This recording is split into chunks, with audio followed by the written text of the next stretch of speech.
Ленское объединенное речное пароходство готово к навигации 2015 года. Сегодня в Якутске прошло совещание по вопросу реализации завоза грузов на реках Якутии.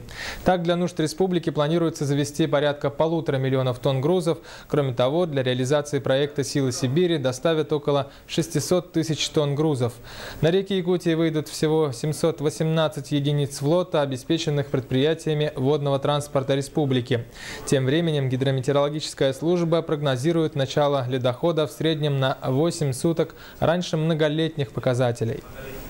Суда, которые в плане мы должны выпустить навигацию, они у нас выходят в навигацию. Первый теплоход погрузился и следует уже из Осетрова.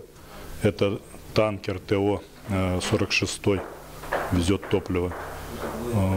Поэтому для республики важно одно, что ЛОРП готов, и те народохозяйственные грузы, которые госнужда, которые мы должны перевести, мы полностью готовы их перевести без потерь.